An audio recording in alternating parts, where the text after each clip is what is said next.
You see this line right here, it's not strong enough. So we have three different shoulder lines. We have this shoulder line right here, we have another shoulder right there, and then we have a third one right there. So it feels like it's broken. It doesn't have that M3 shoulder that really holds the design up. What you're looking at is the first electric car built by BMW's M division, and this is the i4 M50. And what I want to do in this video is talk about this design here and the specs and tech also, and compare it to the new 2021 M3 and M4, because it gets a little bit confusing after a while here when we go into the numbers. So this is powered by two electric motors producing a total of 544 horsepower and 586 pound-feet of torque.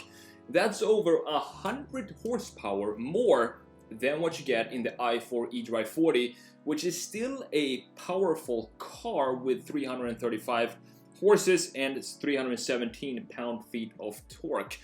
Now the M50 here is quick. It completes the sprint from 0 to 60 miles per hour in just 3.9 seconds, which is only a tenth of a second slower than the BMW M3 and the M4. The 2021 M3 and M4 pack 503 horsepower and 479 pound-feet of torque, compared to the 544 horsepower and 586 pound-feet of torque in the i4 M50. And the M3 and M4 go from 0 to 60 in 3.8 seconds with a top speed that's limited to 155 miles per hour, but you can also unlimit the cars, and then it will reach 180 miles per hour. The i4 M50 isn't just equipped with a fancy M body. Oh no, BMW went full M here, and part of that is a different suspension altogether than you get in the eDrive 40, for example, to really give the M50 that BMW M performance handling.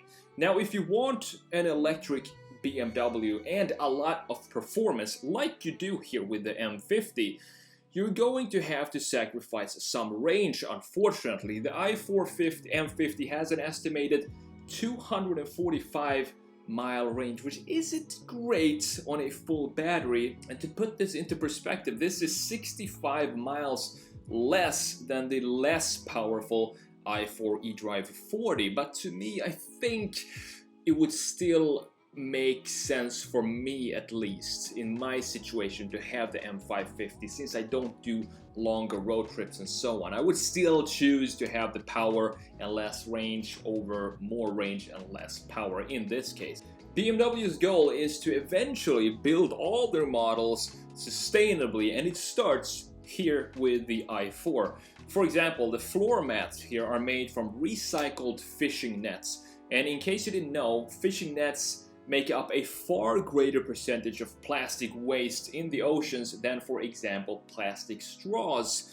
On top of that, the motors don't use any permanent magnets, which means fewer rare earth metals are used in the manufacturing stage of the motors. Now here comes the tricky part that we're gonna talk about here in this video. This is the spec and tech, and as you can see, they're very similar from the i40 M50 to the M3 and M4, but they're also very similar in design, and that's what I'm gonna show you. Compare the M3, the M4, and the i4 M50 and show you the differences, and also let you know which one I would choose here. And I also want to know which sporty BMW you would choose, because the i4 M50 will go on sale early 2022, and the pricing starts at $66,895, and this is another benefit to the i4 M50, because this price is $4,000 less than an entry-level M3. What I want to do now is just jump in to Photoshop and show you the new BMW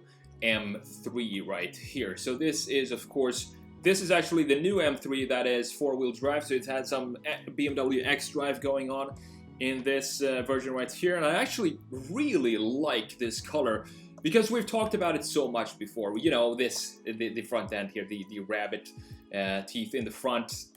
It kind of works sometimes, and sometimes it just doesn't work at all. For example, I think this model, the M3, is the model where this works the absolute best on.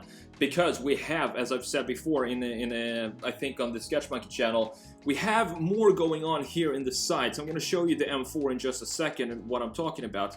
We have some creases here in the body lines, and also this crease here in the cut in the rear fender, which looks a little weird. It's from some angles because it's so harsh, but it creates angles and it creates movements right here that can be connected to the movement that we have right here in the front, which are these two big kidneys. So if this grille works on some model, on one model, to me it would be the BMW M3 because of these side lines that you have right here, and also in the rear. It's a great looking car from this view right here, and here you can see the weird kind of angle that I'm talking about, how far out this wheel arch sticks out abruptly right behind the rear door. So you can see that it even covers the cut line for the door here. That's how quickly it sticks out. That's kind of I think it would have been nicer if they could have made separate doors for the M3 that kind of blends better in this fender, and not have the fender be cut like this harshly right here on this surface right here. Kind of want to have it be a smoother transition from the door into the fender right here.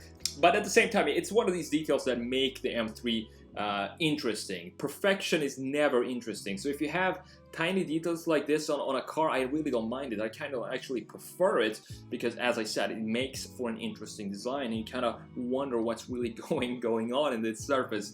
But anyway, this is definitely, for me at least, the best angle of the M3, and straight from the rear. It looks really cool. I like how this bumper seems to protrude out of this surface right here. This is also different from the M4, which I'm gonna show you right now. So here we have the M4, the new four-wheel drive M4 as well. So this is the X Drive. And just look at the side view and compare it here to the M3, for example. It's a lot going on here. You have these lines right here. You have all the creases in the grille, of course. You have this line right here, and then you have these things in the hood as well, as you can see, in combination with all of these lines going right there. And then you look at the side here. The side is way too smooth to be part of a car that looks like this in the front.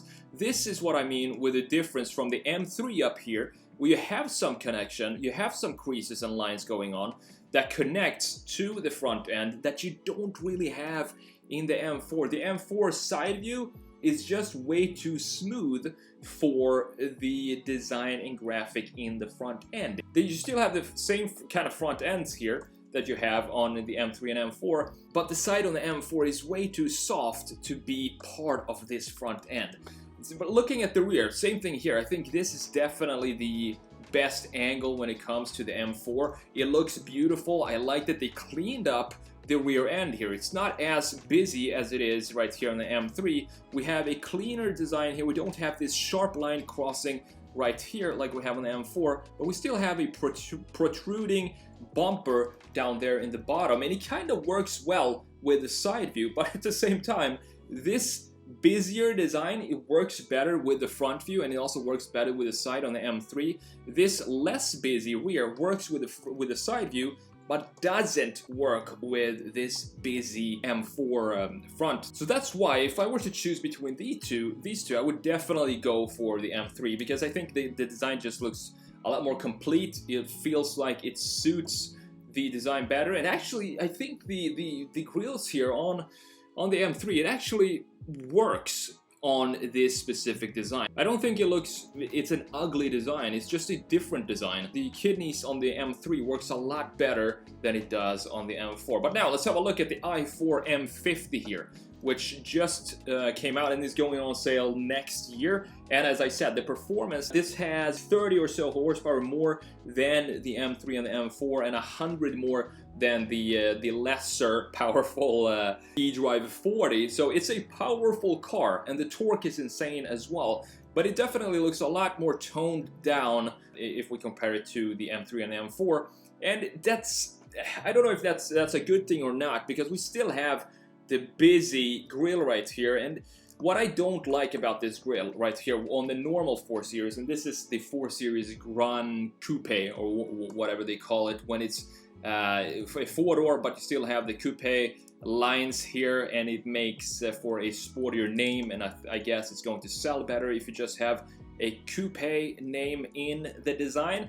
But anyway, let's look at the front view here, and I don't like this edge that we have that kind of wraps around both of these kidneys, and you don't have the separation here either with the body color that you have on the, you see the gray going in here, the blue going in here. But in these regular 4 Series models, you don't have that. You just have 2 cells that kind of still haven't separated. They still stick together, and they're about to separate, but they got stuck in this formation like this. And then also on top of that, to push this graphic feature even more, they decided to add this frame around these 2 things here. At least it's matte or satin black on the i4 M50 here, and not some other color like silver or chrome that totally destroys the front end on the 4 Series. So this looks decent, but I don't think it looks as good as it does on the M4, the M3 up here. I think the M3